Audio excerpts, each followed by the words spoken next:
इंसानियत तो जुर्म का पुराना नाता है। हमारे चारों ओर फैला जुर्म का मकड़ जाल।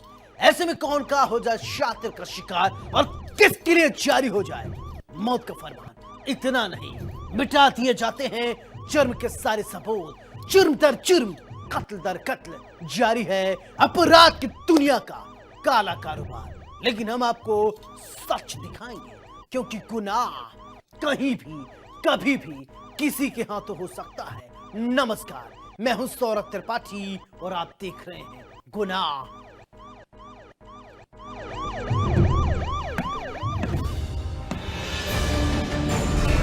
हर गुनहगार को होगा पर्दा फाश। डर के साए में अपराधी, गोलियों की तड़तड़ाहट, डर और दहशत।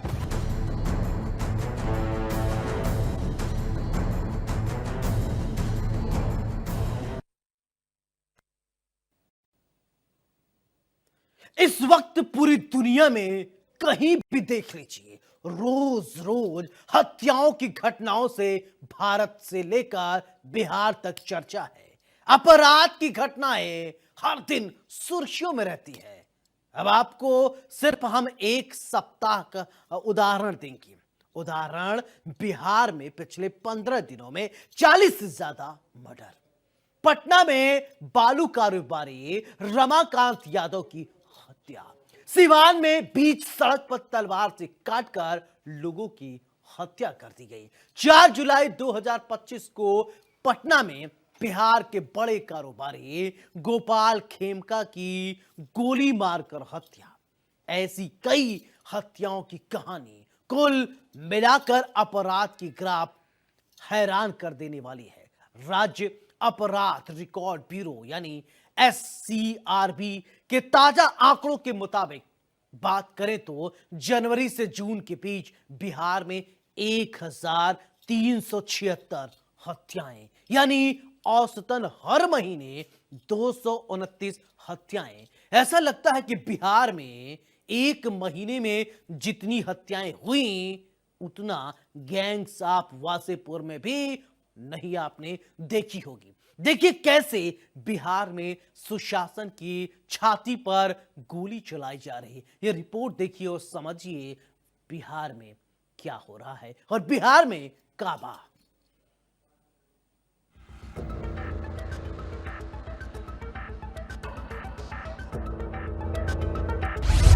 पारस अस्पताल में मर्डर, वारदात कर भागे शूटर। बिहार में अपराध हैरान करने वाला ग्राफ। औसतन हर महीने 229 हत्याएं। इस वक्त पूरी दुनिया में कहीं भी देख लीजिए, रोज रोज हत्याओं की घटना से भारत में बिहार चर्चा में है। अपराध की घटनाएं हर दिन सुर्खियां बन रही हैं। अब आपको हम सिर्फ एक सप्ताह का उदाहरण दे रहे हैं। देखिए कैसे बिहार में सुशासन की छाती पर गोलियां चल रही हैं।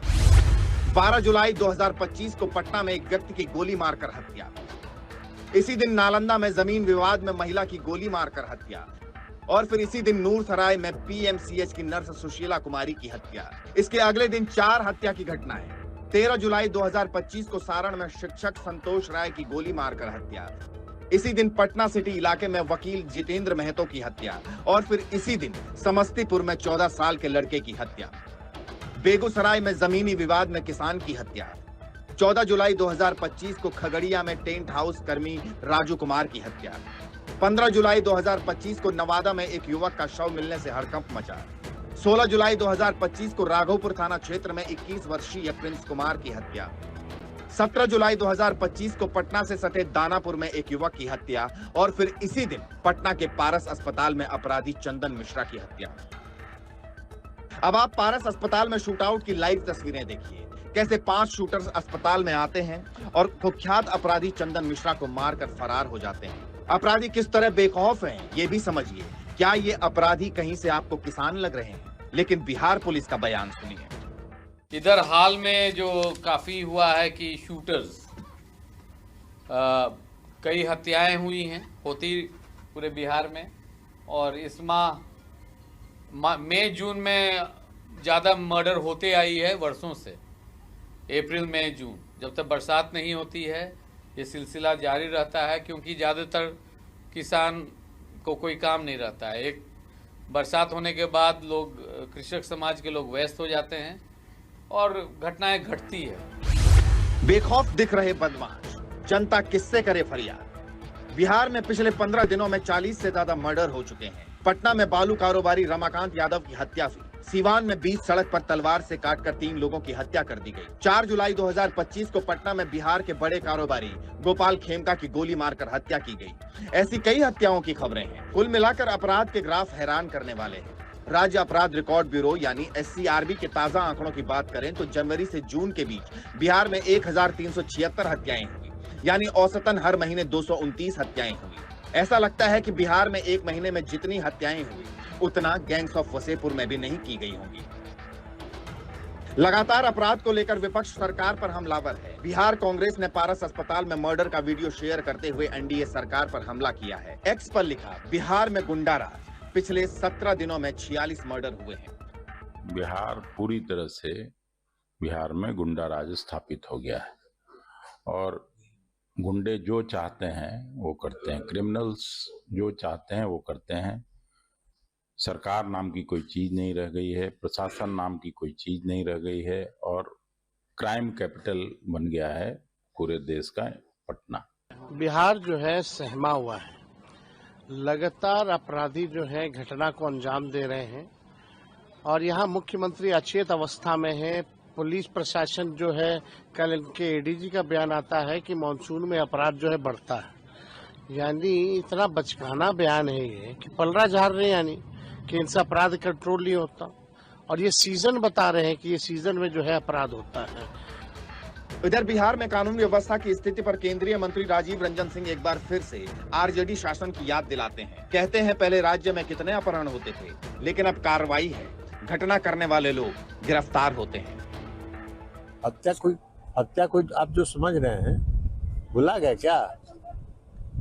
अपहरण कितना होता था? अभी हम और ये बैठे हुए हैं, हम इनको मार देंगे, ये हमको मार देंगे, ये क्राइम है। तो आपसी विवाद है और आपसी विवाद के में घटनाएं होती हैं, हो सकती है कहीं भी दुनिया में किसी भी देश में होता है, लेकिन यहाँ कार्रवाई तुरंत होती है, गिरफ्तार होते हैं, घटना करने वाले लोग गिरफ्तार होते हैं। इंडिया न्यूज से एक्सक्लूसिव बातचीत में बीजेपी के सांसद सुधांशु त्रिवेदी ने कहा था कि बिहार में हत्याएं राजनीतिक कारणों से हो रही हैं। मैं किसी पे आरोप नहीं लगा रहा हूं। अचानक क्या होता है, जैसे ही एक विशेष प्रकार की शक्तियां राजनीति में मजबूत होने लगती हैं, एक विशेष प्रकार की शक्तियों के दिमाग चढ़ने लगते हैं। क्या ये हत्याएं सिर्फ राजनीतिक हैं? क्या पुलिस चुस्त है? आखिर राजनीतिक हत्याएं हैं तो क्यों हैं? सरकार क्या कर रही है? वारदात कराने वाले प्रेम का मोनिका की गला दबाकर हत्या कर दी। हत्या के बाद राहुल इधर उधर घूमता रहा, लेकिन समय करीब शाम 5 बजे शहर कोतवाली क्षेत्र की कृष्णा नगर चौकी पहुंचा और अपने आप को पुलिस के हवाले कर दिया, यानी कि सरेंडर कर दिया। सरेंडर करने के बाद पुलिस को इस पूरे घटनाक्रम की जानकारी दी। जानकारी मिलने के बाद पुलिस आरोपी के मौका और वारदात पर पहुंची। वहां मोनिका का शव एक जमीन पर गद्दे पे पड़ा मिला। पुलिस ने उसके परिजनों को सूचना दी। परिजन मौके पर पहुंचे और पूरे घटनाक्रम की जानकारी पुलिस के आला अधिकारियों को दी। हालांकि पुलिस ने मोनिका के शव को कब्जे में कर पोस्टमार्टम को भेज दिया है। मामला राधानगर कॉलोनी का बताया जा रहा है। जानकारी के मुताबिक 16 जुलाई को एक युवक ने अपनी प्रेमिका की गला दबाकर हत्या कर दी। घटना की जानकारी देते हुए CO सिटी भूषण वर्मा ने बताया कि आरोपी राहुल राजपूत फतेहपुर सीकरी का रहने वाला है, जो कृष्णा नगर बाजार में मेहंदी लगाने का काम करता है। यहीं पर एक कॉस्मेटिक की दुकान थी जिसमें 22 साल की मोनिका काम करती थी। मेरी जो मौजूदगी है वो पोस्टमार्टम पर आप देख रहे हैं। जो मोनिका के जो परिजन हैं वो पोस्टमार्टम हाउस पे आप देखेंगे तस्वीरों में, वो पोस्टमार्टम हाउस पे यहाँ पहुंचे हुए हैं, क्योंकि अभी पोस्टमार्टम नहीं हुआ है। पुलिस ने आरोपी को अपने कस्टडी में लेने के बाद इस पूरे प्रकरण की जांच शुरू कर दी है, क्योंकि जिस तरीके से प्रेमी ने प्रेमिका की गला दबाकर हत्या से सनसनी फैला दी है, वहीं हर कोई इस पूरे घटनाक्रम से स्तब्ध नजर आ रहा है। क्योंकि जिस तरीके से प्रेमी राहुल राजपूत उसके साथ रहता था और उसके बाद उसे अपने कमरे पर बुलाया और कमरे पर बुलाकर उसकी दिन दहाड़े गला दबाकर हत्या कर दी। उसके कुछ पड़ोसी और परिजन मेरे साथ हैं, मैं जानकारी करता हूँ। क्या नाम है आपका? मेरा नाम करण चौधरी है। तो साहब क्या पूरा घटनाक्रम रहा है? घटनाक्रम यह था कि वो लड़की डेली अपनी कॉस्मेटिक दुकान पर सेल गर्ल थी। वो अपनी डेली अपनी जॉब पे जाती थी। उस लड़के ने किसी काम से फ़ोन किया होगा कि मुझे कुछ बात करनी है, तो उसने बेला बुला के अपने रूम पे बुला लिया धोखे से। और उसके बाद जो उस लड़के ने उनने कोई कहा सुनी हुई, उस लड़के ने उसका गला दबा के हत्या कर दी। अच्छा, कितने बजे की ये घटना थी? घटना करीब 11 बजे के समथिंग की है। दिन में कल 16 तारीख 11:10 के समथिंग, 11:10 के बीच। तो परिजनों को और आप लोगों को कैसे पता चला कि मोनिका की हत्या हुई है? हमारे पास जहाँ ये लड़का वर्क करता था, मतलब सामने दुकान पे फड़ा नीचे लगाता था मेहंदी का, उसके ओनर का फोन आया कि उस लड़के पे कोई गलती हो गई है, तुम चौकी पहुंच जाओ। मिली जानकारी के मुताबिक 3 साल पहले राहुल और मोनिका की मुलाकात हुई थी। धीरे धीरे दोनों के बीच प्रेम संबंध बन गए। वहीं 2 महीने पहले राहुल ने मोनिका की कॉलोनी में एक कमरा किराए पर लिया। यहाँ पर दोनों अक्सर ही मिला करते थे। घटना वाले दिन यानी कि बुधवार को भी राहुल ने मोनिका को कमरे पर मिलने बुलाया। लड़की घर से ये बोलकर निकली कि वो दुकान जा रही है, लेकिन राहुल के पास कमरे पर पहुंच गई। यहाँ दोनों के बीच किसी बात को लेकर विवाद हुआ।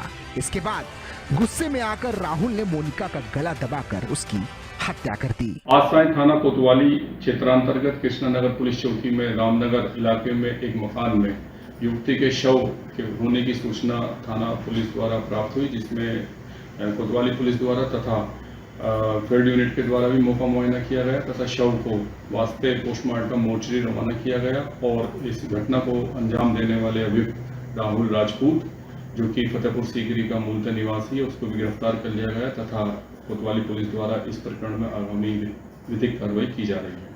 हमने पूछा कि गलती क्या हुई है, तो उसने गलती हमें ये नहीं बताई क्या है। बोले कुछ गलती हुई, हमने सोची कोई वैसी मारपीट कर दी है या कुछ ऐसा है। हम जब चौकी पे पहुंचे हैं तो यथा स्थिति में चौकी वालों ने हमें सूचित किया कि लड़की को मार दिया गया है। जब तक हम वहाँ पहुंचे तो उस लड़के को मौके पे ले आई थी पुलिस, क्योंकि लड़का वो शराब पिए हुआ था। वो तो झूठ तो नहीं बोला है। पुलिस को जो सूचना दी थी वो राहुल राजपूत ने दी थी या राहुल राजपूत ने सूचना, वो खुद सरेंडर हुआ है। वो सरेंडर हुआ? अच्छा, 11 बजे की हत्या घटना को अंजाम देने के बाद खुद चौकी पहुंचा था? नहीं, 11 बजे के बाद नहीं। 11 बजे के बाद तो वो अपने चाचा के पास पहुंचा है। हत्या करके कमरा की कुंडी लगाने के बाद, ताला लगाने के बाद वो अपने चाचा के पास पहुंचा है। अपने चाचा को पूरा घटनाक्रम बताया है। उसके चाचा ने कहा कि तू यहाँ से भाग जा। और जब से उसके चाचा ने अभी अपना फोन बंद कर रखा है। और जो दुकान मालिक है उसने वहाँ उसे भी बताया दुकान मालिक को कि ऐसा मुझ पर ये गलती हो गई है। तो उस दुकान मालिक ने एक अच्छे नागरिक का फर्ज निभाती है, उसने कहा तो हमें चौकी में जाकर सिलेंडर होना चाहिए। तो आप लोग जिस तरीके से कृष्णानगर पुलिस चौकी पहुंचे, आरोपी पुलिस की कस्टडी में, पूछा नहीं कि किस लिए इस वारदात को अंजाम दिया उसने? नहीं, हमारी उससे कल कोई ज़्यादा बात नहीं हो सकी, क्योंकि पुलिस ने सीधा उन्हें कोतवाली ट्रांसफर कर दिया था कि हम लोगों के, क्योंकि कुछ आक्रोश सीधा क्षेत्र के लोगों में आक्रोश था, तो उसे ध्यान में रखते हुए उसे कोतवाली भेज दिया था पुलिस ने। अच्छा, हत्या क्यों की, क्या कारण रहे? इस चीज़ का अभी कोई ऐसा खुलासा नहीं हुआ। तो वो ये कह रहा था कि मुझे परेशान कर रहे थे, क्या है अब तो वही जाने। अब किस तरीके से परेशान कर रहे ऐसा कुछ भी नहीं हमारे सामने आया। अच्छा, जो राहुल राजपूत है ये मोनिका के संपर्क में कैसे आया? ये एक्चुअल में ये मोनिका जिस जगह पे काम करती थी सेल गर्ल्स के रूप में, वहाँ पे ये फड़ पे नीचे बैठ के जो है मेहंदी वगैरह कढ़ाई का काम करता था। तो मोनिका एक दो जैसे सालक दिला देते हैं ना मेहंदी वालों को, एक बतौर दोस्त या वो किसी को जरूरत है सालक, तो मोनिका उसे बता देती थी कि तुम वहाँ चले जाओ भैया, तुम वहाँ चले, ऐसा कुछ था। कितने दिन पहले मथुरा आया था? क्योंकि आगरा ये करीब 3 साल पहले मथुरा आया है। 3-4 साल पहले इसके चाचा पहले आ गए, ये उसके बाद आया 3 साल। कोई संबंध उसके स्थापित थे मोनिका से? अब ये तो भैया हम नहीं कह सकते, ये तो हमें नहीं पता होगी ऐसा कोई संबंध है या कुछ है, ये तो हम नहीं कह सकते।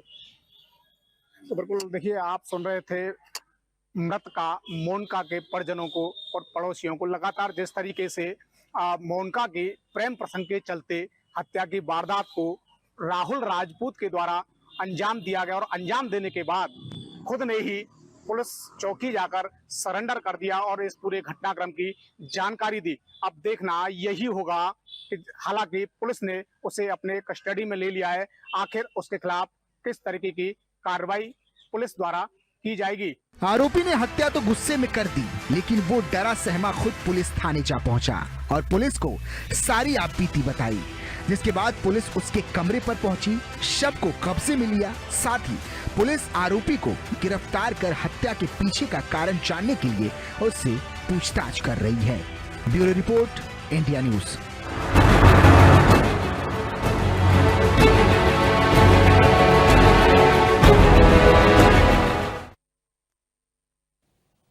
गुनाह में मेरे साथ फिलहाल इतना ही। नमस्कार।